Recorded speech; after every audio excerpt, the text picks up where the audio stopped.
Hello, everybody. Welcome back to The Broken Brain. It's me, Dwight, your host for this week's look into the intersection between culture, art, psychology, and some really good messaging today from a great source that I can't wait to talk about. My guest today is Dr. Ross Ellenhorn, who's an experienced professional helping individuals with substance use, psychiatric disorders, and other issues to recover, with an emphasis on community, recovering in our own communities as opposed to being in residential or inpatient type of settings when possible. Then that, by the way, just by itself is something very near and dear to my heart, having worked in all of those settings and having been in outpatient now for the last 100 years, and very much in favor of that. So Dr. Ellenhorn is also the founder and CEO of Ellenhorn, which is a community integration program, co-founder and president of the Association for Community Integration Programs. And also, today, one of our focuses is that you are also the author of Purple Crayons, which is a great new book I just finished reading before the interview, about that actually relates to lessons that we can learn from the children's series Harold and the Purple Crayon, which I also love children's books. So this is great for me. If you listeners like it too, that's a bonus. Dr. Ellenhorn, thank you so much for being here today. Well, thanks for having me. Look forward to talking with you. Well, let's start out by tell everybody a little bit about where you've come from and what's led you to some of your specialties with community, and even where you drew from to decide to do the book. I realized I said drew from, no pun intended, with Harold and his magic crayon. But anyway, tell us a little bit more, about yourself and how you got here. Yeah, I mean, the story about how I got to the book is sort of, it goes all kinds of directions. But I think the most important thing is sort of the fact that I'm trained as a sociologist, but I work as a therapist and also as a person sort of developing programs for people. I have a special leaning towards understanding the social experiences for people that have been diagnosed as having some sort of psychiatric or substance abuse issue, and how those issues in themselves can be the thing that's actually affecting them more than the symptom or the addiction. And that partly comes, and maybe Harold and the Purple Crayon partly comes from this too, an experience in my own life at a young age of being diagnosed as having a severe learning disability, and how that diagnosis affected my functioning more than this supposed disability. Considering the fact I got 3 books behind me and a PhD, there was not something really there, but there was that diagnosis, and how much that diagnosis affected me, and how it affected me in the places where I found the most joy, which were sort of in places of play and interaction and creativity and things like that. And Harold kind of emerges out of that. Harold emerges out of what happens in a culture where we're constantly trying to make people normal and trying to get them to this place of normality. And what are the dangers in that? And so Harold the Purple Crayon is really this kind of really profound book about that in a lot of ways. It's really about how do we invent our own lives within that culture. Yeah, I work a lot with young people and have over the years, particularly those with really strong ADHD or who are on the autism spectrum. Boy, there is a huge focus on that idea of normal, right? Returning to some kind of baseline.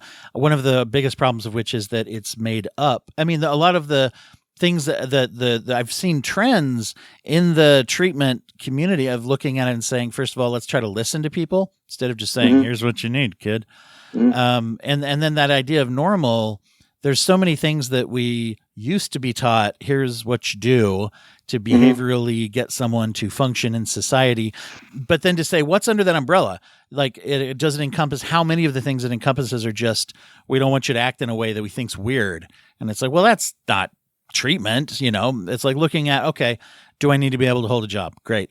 Do I need to have this particular type or dress this particular way, or not talk about something that I have an interest or affinity for, even if it's more than other people? And anyway, yeah. So I'm a big believer in that, of like, I think that the pursuit of normalcy versus individuation of individuals and letting people be who they are, it's a balance. It's a very important balance, right? Yeah. One of the things that I really like about the way you present it is, first of all, the source material, Harold and the Purple Crayon, is wonderful. And I really like, you made I'm going to scroll down here to find this quote that I liked a lot, where you said, oh, here we go. You introduce this, and I love how you hit the simplicity and depth at the same time of this work. So here's from in your book. It says, Harold and the Purple Crayon does offer more, however, much more than just a simple story. I put that part in because I didn't read the last paragraph.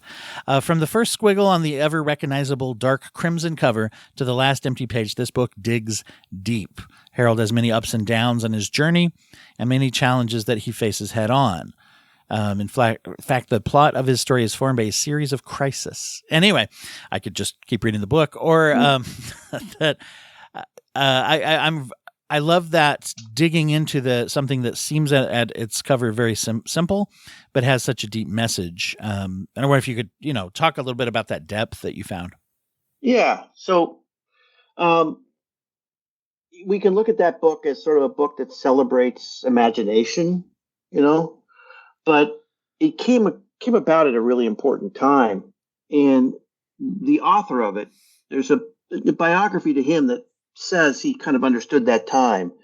It was a time when we were really kind of very concerned about something that we now take for granted, which was conformity. This idea that people were becoming increasingly oriented towards how to be like their neighbor instead of direct their own lives. It was what, probably the most famous, most important American sociological text called The Lonely Crowd was about, which is that we were moving from a place where we were inner directed to a place where we were outer directed, where we were looking for what other people were doing to decide kind of the way in which we mapped our lives. And there were a lot of thinkers at that time who were talking about how that will create a deadness in us called alienation, that will get completely lost and begin to treat each other as things, not only ourselves, but each other as things.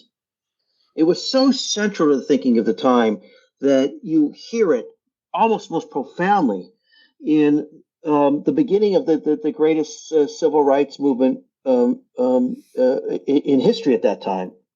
So Martin Luther King sort of sprang into prominence that year in the Montgomery bus boycott. And he was talking about something called the sacredness of human personality. The idea that in each of us, there's a sacred element that is who we are as individuals, unique from anybody else, and that racism crushes that. It makes people into things, not beings. And so the thingification of people was a major topic at that time. We think of the 50s as a time of conformity. It was, but it was really the time of the birth of a massive conformity, and people were worried about it. Mm-hmm. There was all kinds of amazing things happening at that time in revolt against conformity. King, to me, is like at the top of that, about the real serious dangers of the dehumanizing element of trying to make everybody the same, of homogeneity. But so was jazz springing up. Allen Ginsberg read The Howl for the first time. There was all kinds of amazing things going on where people were trying to kind of revolt against this process. And here comes this 1955 book that's sort of the children's element of this fight to kind of maintain our individuality. And that fight is kind of in some ways continued, but it's also lost something. That I remember being in New York City in the 1980s, and people were freaked out about this weird store moving in called The Gap. Mm-hmm. Like New York was all little tiny individual stores, and then there was all of a sudden this thing coming in where everything was homogenized. Mm-hmm. 1955 was the year that McDonald's was basically created, which is basically about trying to get the same flavor to everybody. Coke was put into cans, which is basically how do we spread this out to everybody where it's all the same. Disneyland started, which is about how do we kind of control imagination, make it something you pay for. All these things were happening at that time, but there was also this revolt, and Harold's part of it. It's kind of a time capsule of that time. That's interesting. You tie in, I know in the book you talk about there's the consumerism aspect to it too, where a lot of this, it seems like, is motivated by profit as well. It's like if we can sell a thing, and we convince people that there's a lifestyle or a culture around it. I just had Mara Einstein was on the program a few months ago. She wrote a book called Hoodwinked, where she talks about how, as a expert in marketing and things, she outlines how effective marketing in a consumerism, community-driven market is like they are the same techniques that you use if you want to build a cult. Yeah. So no, that's a fascinating thing. And you mentioned the idea of the sacred. You use the term sacred originality in the book that I really like. And if you could tell, what is sacred originality and how does that tie in? Well, we're in an age where we're threatened by two things. One is something that actually opened us up to opportunity, which is the loss of traditional modes of life. There's a lot of opportunity if you sort of leave those things, but only if you hold it carefully and well. If that becomes the thing that basically capitalism makes its money off of, which is now that all the barriers to the outside world that surround us, all the ways in which we contain ourselves from the outside world are lost. Now we can just get into your very brain and market to you, and we can offer you the things that they once offered. I mean, people used to go to football games and they would write a number on their jersey for the team, on their T-shirt, or they put the date, write it on it. Now that becomes this big commodity, and it makes you all feel like you're part of something, and all of that. All of those things are sort of this manipulation of that loss. But in that, there's this opportunity, which is a new form of sacredness, not sacredness in deities, but the understanding that in each person, there's a vital, fascinating world, and that there's sacredness in that complexity. That's really central to what jazz teaches us. Jazz is about the sacredness of what it means to listen to another, respond to them in a way where you're heard. And a lot of modern art has that kind of dialogue, what they call a dialogue to it, a dialogic element to it.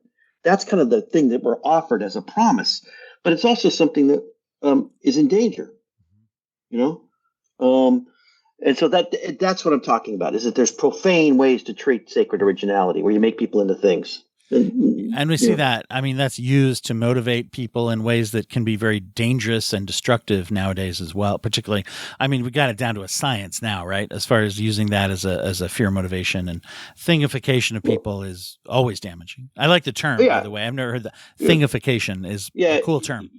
Yeah, well, you're too young to know it, because that was a 1955. That was a 1955 term. People were talking about their worries about the thingification. It's everything. When Martin Luther King was coming up with a moral philosophy, he combined that with action, but he was a moral philosopher in so many ways. And what he in the base of that was all about thingification, making the sin of separation, as Paul Tillich would call it, the making of another person into a thing. And so it's something we've lost in our language, but it used to be the thing we were most terrified of. And there is a really efficient way to solve our loss of tradition and our loss of disconnection because of that, and a loss of sense that we have a community. And it can work really quickly. And that's authoritarianism. That's everybody fighting to be the same so that they can feel like something's great again and they're part of something. It requires that you get rid of anybody that's different. And it actually requires that you demonize whoever's different so that you can really feel like you're something separate. And that solves a lot of these problems. It also is completely evil. Yeah. But it solves a lot of our loneliness and our disconnection. Yeah. And so what choice do we have? Well, we may go back to traditions, but the other choice is, what if we learned how to celebrate our uniqueness and are listening to each other's uniqueness and appreciating that sacredness as kind of something that's part of our ethos and our way of living, There's an element of obviously there's the evil part of damaging and hurting, and I mean, this leads to violence and things like that, especially to marginalized communities that are, especially communities that people don't understand, that are easy to demonize to a group of people who don't know anything about those people, don't see them as people, right? Especially when they're othered in that way that you're describing, as a commodity to bring about a result. I mean, I would say it doesn't just bring about violence, it is violence. So physical violence is a manifestation of it. But the minute I treat you as if you are a thing, I'm violating you. I'm treating you in a violent way. We do it all the time. There's little tiny pieces of violence in every one of our days and how we treat other people. And we don't hold their experience in our head. We just think of them as something in front of us that's in our way, or something like that, or something to own or grab hold of. But the fact is, every time we do that, we're doing something violent. It's just the manifestation of it is physical violence, you know? That's a great point. Yeah, no, that is a great point. And that goes to, I hear people all the time that will say things like, well, what are you really losing if I treat, it's like, well, human dignity for one thing, right?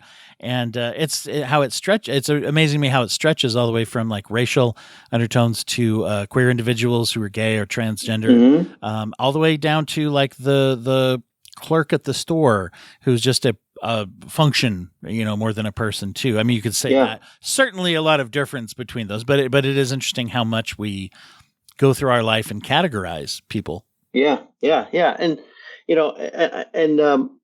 that's exactly right. And it's, what one of the things that King pointed out, and I'm referring to him a lot today, the book's full of other people too, but it's something that the philosopher Hegel pointed out, which is that, we need other people to make us feel like people.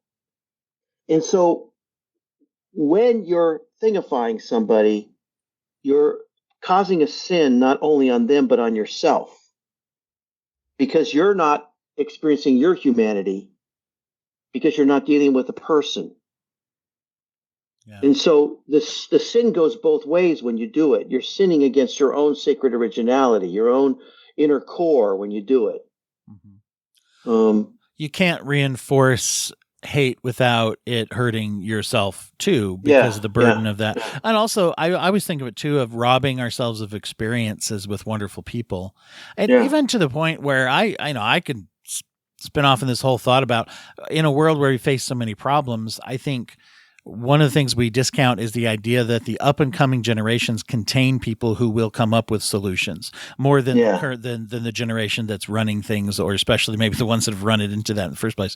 But we need young people to grow up with hope and a voice and resources. And if we are shuffling off percentages, however big or small, and then also shuffling off those who love and identify with those groups, and if we're shuffling off and pushing them away from society, boy, we may be dooming ourselves not having cures and fixes and solutions that they would otherwise bring if they either don't have the access or the voice, or just don't care because they don't feel invited to the table. That's right. Yep. Yeah. Yep. Absolutely. Yeah. Yeah. Absolutely. Yeah. For those who aren't aware or not familiar with Harold and the Purple Crayon, it is a series of children's books, and it contains Harold, who is this character, and he's this purple crayon. He can draw things and they're real. He interacts with them, right? I mean, that's my synopsis for anyone who hasn't seen it. You should. If you haven't, go read it. Don't watch the movie. Just go read the books. Anyway, sorry not to get into it. But that's a great example of commoditization and trying to make something conform to the sort of very, very hacky. So don't at me if you're a fan of the movie. Well, go ahead. I don't care. But anyway, that they overcomplicate and say, let's tell a story that's this other hacky kind of stereotypical story. But anyway, circling back to the books, the real Harold, I wanted to add, and one of the things that strikes me, of course, is that his drawings are simple, and there's simple representations of the world. They're mostly lines and shapes that you could put together like a child would draw. And I wanted to ask your feelings about the books and what drew you to use that as the framework for this message. Yeah. Well, I forget where it first. It actually I actually used Harold the Purple Crayon in my book prior to this one, and And I was thinking about what it means to kind of be what they call existentially accountable. In other words, the meaning I'm making in my life on some level depends on me. There's no external meaning, to life on some level. It's what meanings I'm making out of it. And the responsibility in that can be really powerful in our lives in ways that are difficult for us. So that's sort of where it began. But I became really interested in this idea of how everything that Harold creates is something mostly that's alive, and what it means to create aliveness in your life and what it means to become alive. And for me, that really is what's called play. That being in a state of play, which is the ability to take what's in front of you and make it something that kind of belongs to you in a way that you have influence over and that gives you voice. And that's what he's doing throughout the book. Is he's making the world, and then the world becomes part of him, but it also becomes outside of him. It becomes these two things at the same time. And that's what play is always. When you look at a child, they're not a child separate from their toy. They're a child in relationship with that toy. So the event is the relationship. There's an outside world, there's an inside world, and they're mixing at that point. And that's where I think life happens. What I mean by life is feeling alive. Every time you feel alive during your day, it's because something's happening when you're in a state of play. That's the indicator that you're in a state of play. It doesn't mean you're being silly or thrilled. It could be really something devastating, but you're still reacting to that thing in a way where you feel like you have some sense that it's part of you and you have some level of ability to influence it and have it give you voice. So when a child, yeah. Go ahead. When a child does that, and when we do it, what happens? You feel alive. But something else happens. You feel like the thing or person that you're engaged with in the play is alive. That's when a child plays with a toy, they put life in that toy. They're learning how to put life into something outside of them. There's lives that go on separate from me. And you're also feeling the life of the relationship itself. Like when you go out friends, you have a good night. You don't think about one friend, you think about the life of that relationship. What in psychotherapy they call the third in the room. You're feeling all those things. So in my mind, what's happening is you're encountering life itself, the thing that flows through us we can't see. And that happens through play. And the book really captures that. And then it captures the terror that happens at points when you don't know if you can control this thing, or it sort of feels like you're too responsible for it. And you start to break down and want to conform or follow a leader and things like that. And it feels to me like that book really captures that one step at a time. Yeah. No, I definitely felt like it did. It's an interesting perspective then, and a definition on play. So it's kind of in terms of what that strikes me as is if you're playing with something in your life, something within, you're engaging with it with a passion or a creativity, efficacy, even to where it's like, I'm doing a thing and it feels like it's making something happen internally or externally or both, right? Yeah. I mean, if you think about, there's all kinds of ways in which play is part of a whole group of things. It's probably, to me, it's like the number one thing, but it's a whole group of things that happen if you're able to kind of be in a state of uncertainty and not certainty. So one of those things is hope. You can't hope and be certain. There's no need for hope. Hope is the mindset that drives you through uncertainty to something that you yearn for. It's not optimism. Optimism is a certain thing. And in hope, there's two things when they study for. And tell me if this doesn't sound like play. Efficacy, I feel like I can do it. And the ability to pick different routes when you meet something in front of you that you feel is blocking you. Hope is a playful stance, but it's not playful in the way we've kind of defined play, which I'm suspicious of, right? Why do we always call it a silly and thrill, right? Because it's better, if you want a good worker, to put that in something you do in the evening than something you should have in your work. That in your daily work, you should feel like you're in a state of play, because it's the thing that brings us to our humanity. So hope is a playful event. So is revolt against power is a playful event. Not play is silly. I wish there was another word, because play always sounds like it's silly or thrilling or exciting. Not that. The ability to say there are powers in front of me, and maybe I can change what's in front of me. I can change the story. What is it to recover psychiatrically or through addiction? It's to change the narrative on how you're defining the thing. That's a playful act. All these things emerge through acts of play, and they can't emerge if you're certain. They just don't. They don't exist. There's no imagination when you're certain. Do you feel we chase that too much, the empirical certainty of or what to expect? Certainly there's empirical science, but you're talking more about kind of what do I expect in my life and what's going to happen. And it kind of goes back to this concept of if I'm going to start towards a thing, do I wait until I know steps A through Z, or do I say I really need to know A and maybe B, and then we'll go and find C? Does that make sense? Yeah. I mean, it's like, certainty is this, something we need, but it's something that also invades our experience all the time, especially when we're anxious and worried about things, where we kind of orient ourselves to one way of doing things. And it cuts off all the parts of us that are kind of most profoundly human, which is hope, imagination. All these things come from the ability to withstand uncertainty and move towards it on some level, and even celebrate it. Yeah. And so Harold doesn't know what the next blank page is going to be, but he's walking forward. The whole story is him walking forward. One blank page is another that he then fills. And that's kind of the lesson we get in modernity. Yeah. Is if you can do that, and there's a lot of stuff in psychoanalytic thinking and in kind of post-psychoanalytic thinking that is about a kind of person that can do that, can be in a playful place, right? That is not about a person 500 years ago. That's about a modern person. And most of psychology is about how to be a modern, not how to be a person back living in a tribe. That's a different person. It's about how to live with all this uncertainty without thinking, well, there's a deity that's deciding all this. It's about how to live with that uncertainty in a way that works, Yeah, I know that it comes up a lot when I'm with people and there's certain philosophical orientations of like, whether it's a religious sort of faith investment in a divinity, or whether it's sort of a general sense of, whatever energy in the universe, or whether it's just an idea of randomness.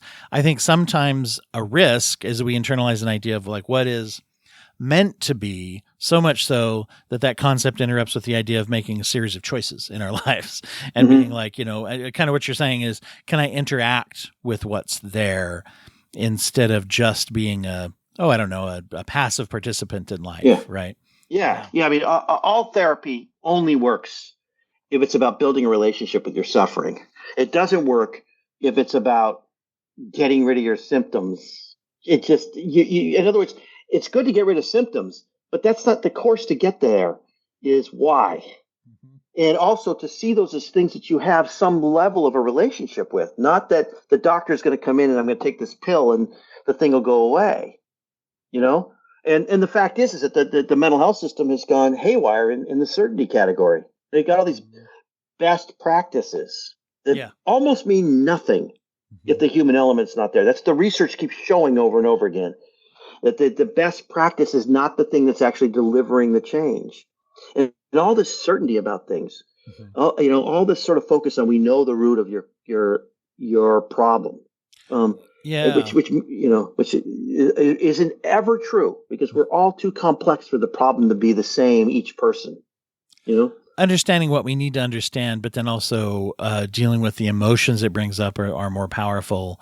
When they do studies of does therapy work and why, when it does, over and over again, the top two curative factors are access to care. So in other words, if you go, you'll benefit from it more like than if you don't go. So that one's almost a given, right? And then the second one is the feeling of support and teamwork with your therapist. And that is more important. When I've read studies where they say that the next... You're talking about the common factors research. Which right. Curative factors of relationship and support and teamwork, right. Yeah, that 15% of the model has an effect. Right. And the the rest of placebo effect has more of, they believe in some studies, has more effect than the model you use as a therapist. And but also maybe the model helps. Sure. Like understanding you got to have something this thing to talk might about. Help. Yeah. But the real thing that's being delivered is the relationship, and a certain kind of relationship that's playful, in the sense that it's not certain, it's not deciding, It is I'm here to collaborate with you on a dialogue about where you are. And it turns out that the consumer research now on why people go to therapy is they want that. They don't actually want, can you come in there with your little technique and figure out how to get rid of my trauma? They want, I want someone to understand me. Most people are seeking this out not for what's being sold. It's a weird thing. What's being sold is we've got the answer to this thing. Got the answer to this thing. I was just talking to a colleague about this who's been working in the field about the same amount of time as me, and we were both talking about how some of those modern trends, and I talk a lot on the show here about IFS and EMDR and those kinds of techniques, but I think there's a huge difference if you view them as techniques that can be useful versus a slavish adherence to a model. And I think anybody who listens to this show knows I am not a fan of that. It's like, oh, here's something I can use. And I even feel like some of I don't know, just over focus on that. Like you say, is it something, do I have a tool that can help to mitigate the crisis level? Or do I say, nope, you're done. If this should work, and if it doesn't work, it's your fault. Yeah. So yeah. One of the things that encapsulates this for me is you do a very cool thing in the book, which is you take frames from Harold, and they're sort of sprinkled throughout, especially at chapter headings. Mm-hmm. One of the ones that you share is, Harold draws these basically two lines that narrow together like a road going off to the distance, and there's a moon. And you talk about the book of this kind of idea, this exercise of if I cover the moon with my thumb, it looks like he might just be lost. If I take my thumb off and I see that he's looking at the moon, it looks like he's starting a journey. I may have paraphrased that badly, but I wanted to ask you about that because that was maybe my favorite visual, because I found myself sitting there doing it. I was like, that does change it a lot. Is this little shape, this little crescent shape, the absence of it makes all the difference. But I was curious the thought behind that because I loved that. Well, there's a couple things. One is it's what I'm writing about now, which is about this concept of holding, which is really fascinating. I'm really loving writing about it right now, which is the ability. I think the most beautiful human thing we do, which is that we're able to feel as if somebody's able to kind of contain our emotions, to provide us with the sense that there's kind of boundaries to who we are, while at the same time making us feel recognized and that their caring attention is on us in a way that makes us feel safe and comforted. And that is what you do with a physical, when you hold someone physically, but it's also done in all kinds of ways psychologically. It's really what's at the center of all therapy. And the most remarkable thing about it is you can walk around with it without the person in the room. That you can feel held by a person after they died. You can, all kinds of ways, feel this holding presence in your life. And it's what traditional cultures used to give us, right? There's like a God watching after you. There's all these sorts of things. But we've devised these ways to do it for each other. And so that to me is kind of the moon. On some level, he's creating his own kind of deity in a way, but he invented it. He created the moon. There's no moon at the beginning of that book. Yeah. He creates the moon. And the other thing I'm relying on when I talk about that, and I think I talk about it a little bit in the book, is that's actually what they think happens for infants. They don't think this is purely a source from outside of me that is nurturing me. They feel I'm in dialogue with this thing. I have some sense it comes from me, not just outside of me. And that's the only, in my way, that's the only way to deal even with religion, is if it's not something I'm in dialogue with, it just sits there outside of me. Same with therapy. If I'm not metabolizing the therapy, I could sit there forever.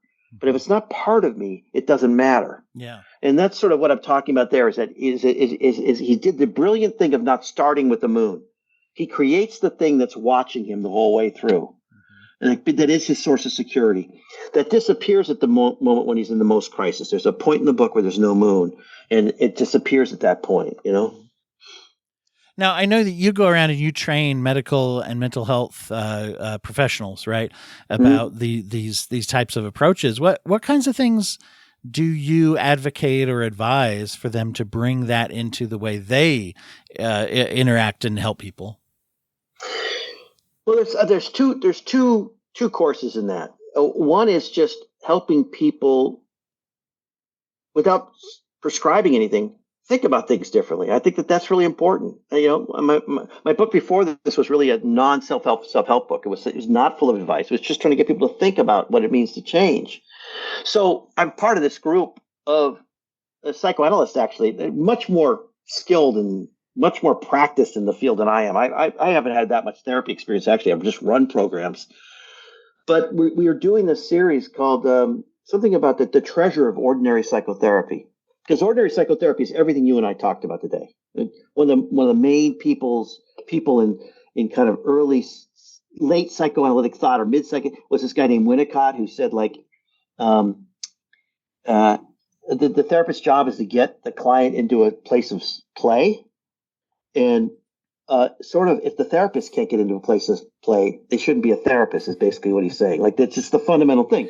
So that what's remarkable is about 1,000 people show up for these talks we give, because I think people are hungry now for something is about the humanity of it. Yeah. And then something we haven't talked about too much is I do a lot of talking about how much what are called social resources, such as social support, purpose, such are valuable to others, self-efficacy, are central players in a person's motivation to change. That we have all these places where people go for therapy, and we forget that they're walking in with either a wealth of these things or a poverty of those things. And then it's actually those things that are causing either resistance or the ability to engage in treatment.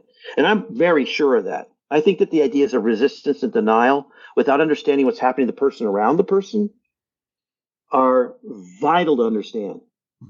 That thing we talked about with common factors, yeah. You know what the number one thing is in that? It's not actually the therapist interaction.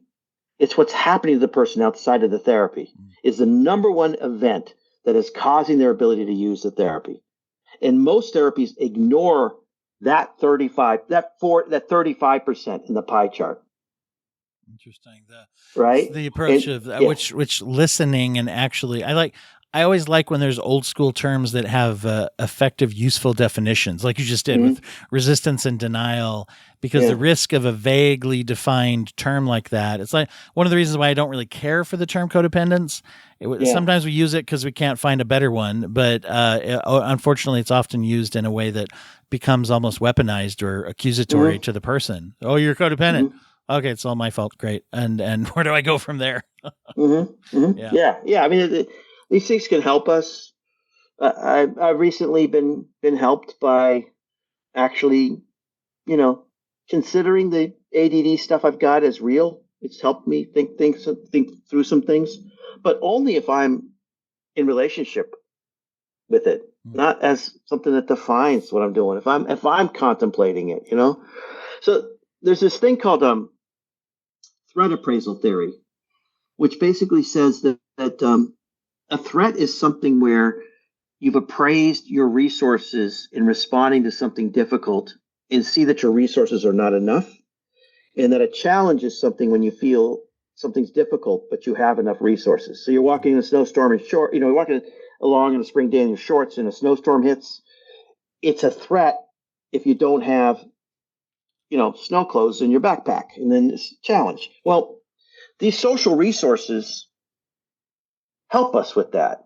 They are resources that we depend on to make things feel less threatening and more challenging. And what's more threatening and challenging than meeting with a therapist and having to deal with your problems? And so if you don't have these things behind you, it's going to be much harder for you to engage in care. And we don't appreciate that. We end up labeling their resistance as part of their illness mostly. and they're doing treatment interfering behavior. They're difficult to engage.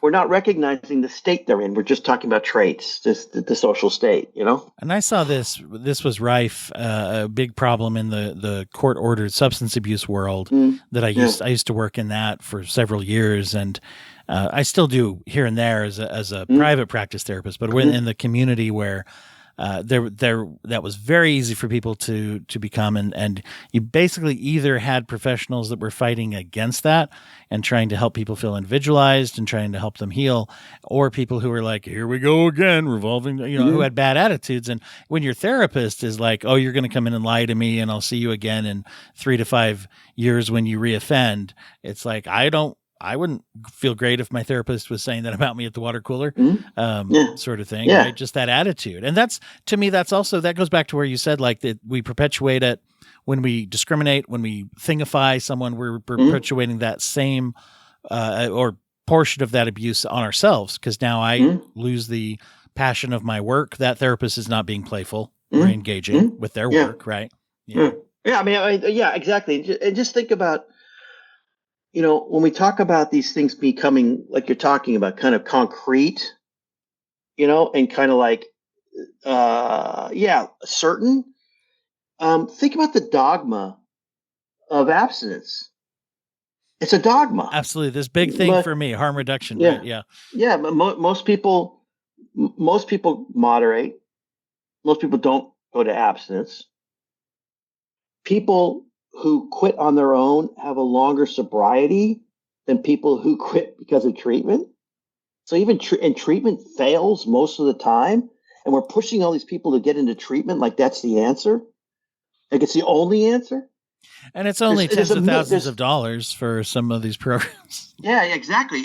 And the fact is that what's at play always, it's not the only thing, is the shifting and changing of their social resources. We know this. We know that AA worked when it worked, which it didn't always work, to the fellowship. The fellowship was the medicine. The steps were amazing. Steps too much, right? Exactly. Of adherence and exactly. And the rigidity is the thing that turns people away from 12-step communities. When my clients say, I didn't get anything out of it, it's because they made fun of me for not doing the steps right. And they didn't get anything out of it because probably they didn't build enough friendships or they weren't able to build friendships where the actual meeting was the meeting after the meeting. Yes. And so all of that stuff is lost for them. And because the 12 steps is the thing they think they're going for, but the actual event of smoking a cigarette beforehand, before you go in, and then the event afterwards where you go out to a diner on the way home with a bunch of people, all of that is part of the process. It's delivering social support and a sense of community. And we're ignoring all that. We actually have this crazy system. It's an insane system. We say it's a disease, which I don't believe. I actually came up with my own term for addiction. I'm going to introduce it today to you, into the world. And that term I use for addiction is addiction.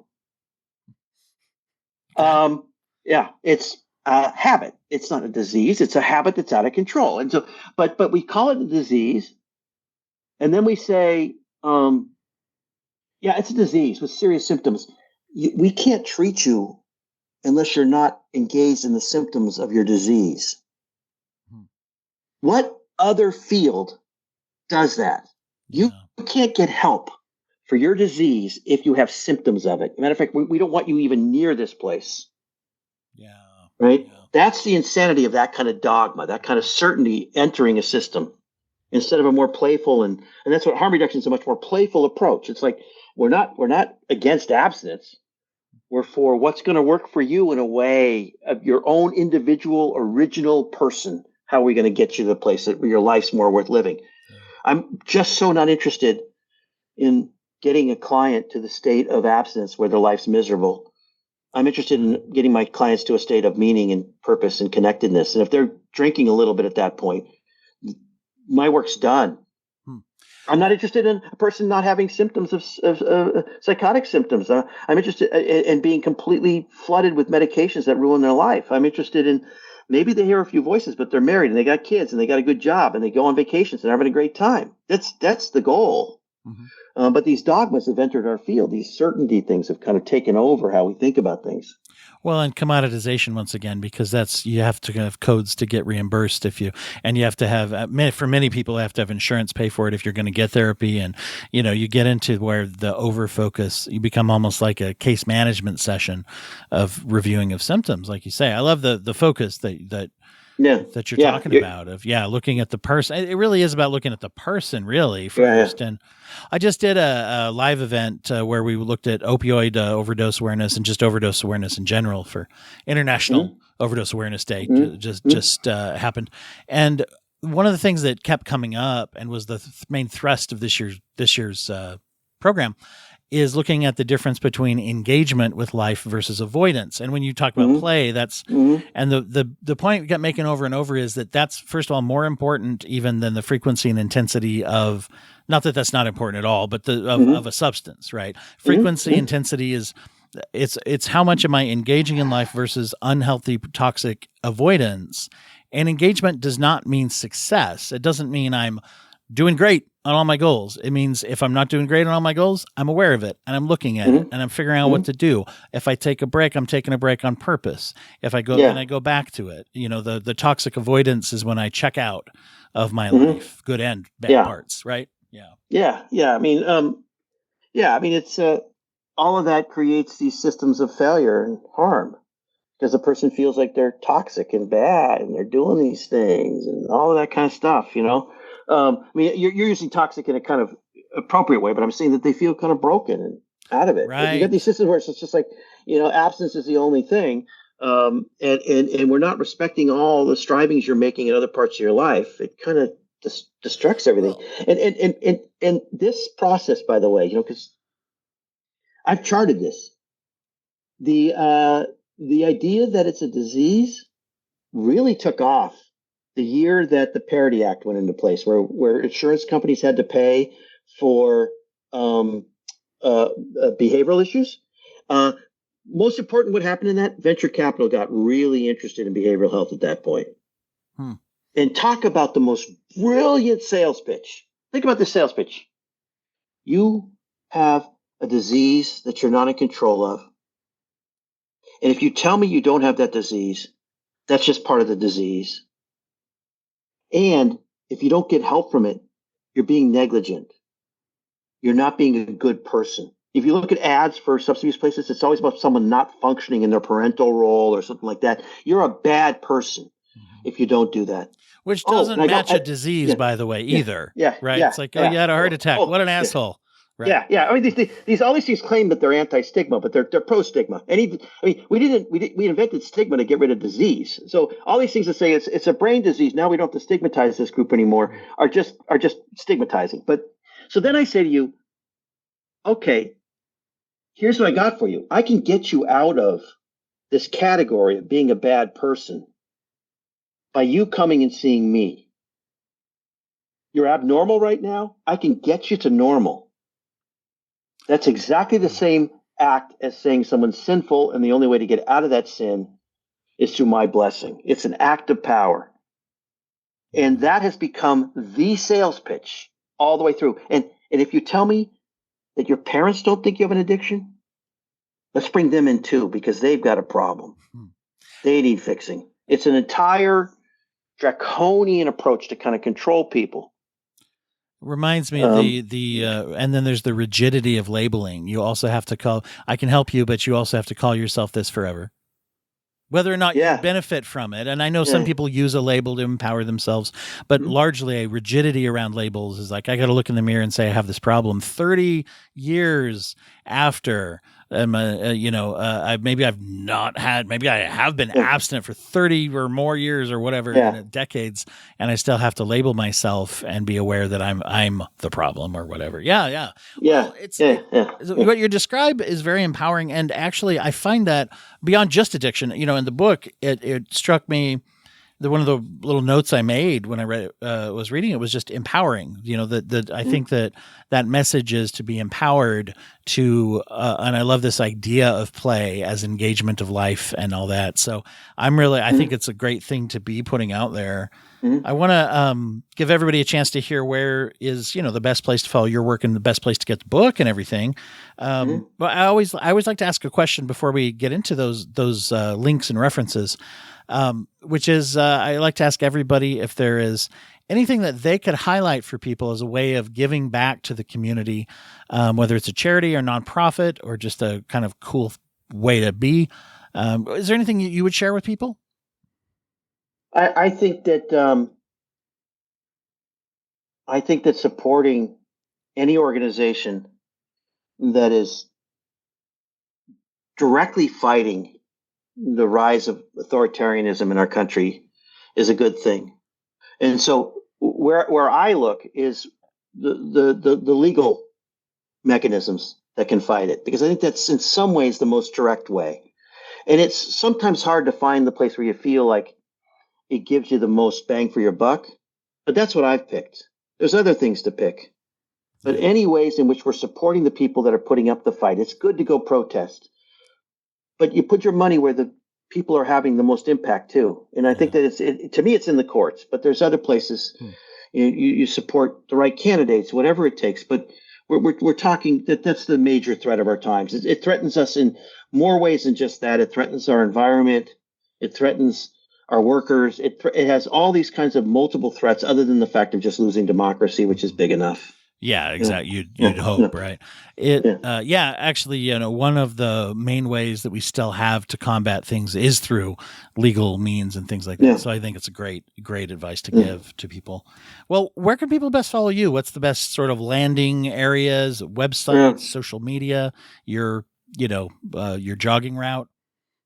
Yeah, I'm an idiot as far as being followed. I should be creating some Instagram thing or something, but I just don't. I'm too old for it or something. So basically, I mean, there's two things. One is ellenhorn.com, which is my company. If you want to kind of understand more about us, the website's pretty rich with sort of my thinking and the way to think about things. I've also started a psychedelic program that has a lot of these elements in it called Cardea. So cardea.net. And then you can just sort of Google me, and I'm giving talks and things like that, and find me there. My books are in the bookstores. Purple Crayon's still there. I think How We Change is in some of them. Not because they're popular, because no one buys them, so they just sit on the shelf. But but they're there. Well, people should. There. People should go out and get them. And by the way, I had just been reminded, speaking of Dr. Einstein, Mara Einstein, when she was on before, I was talking with her. And, for anyone out there, if you read the book, or hell, even if you don't, I won't tell. But anyway, certain reviews on even if whether or not people like it, Amazon as a distributor or Goodreads, and it doesn't take that many for it to show up in a lot more searches. So if anybody, and if you read this out there, or if you buy it and everything, make sure to, it helps to put those things in. I like to remind people of that. That's great. Yes. So, real quick, I want to plug one thing for everybody, which is as everyone knows, the Broken Brain highlights a local charity from somewhere in the world each month, and we donate 50% of our Patreon donations to that charity for that month. And anyone who is a new member, your donation will go 50% to that charity for the rest of your duration of donation to help the podcast. And this month we are highlighting Akshaya Patra, which is a local NGO in India that provides hot midday meals for young children in school, which helps for focus and cognitive functioning, but also gives an incentive to show up to school, especially those in poverty who that might be their main meal or only meal for that day even. You can go there at akshayapatra.org, which is AKSHAYA Patra. And if you didn't catch that, you can just look at the show notes for that spelling as well, for those of us who aren't as familiar with the dialect. And make sure to get out there. And as I always like to say, it doesn't cost anything to forward links on your social media that you're probably browsing anyway. So, Dr. Ellenhorn, this has been so great, and I know it's going to help a lot of people to get your message out there. So thank you for spending the time, but thanks for writing the book too, by the way. Appreciate that. Thanks for having a moment of play and dialogue. So I appreciate it. Yeah.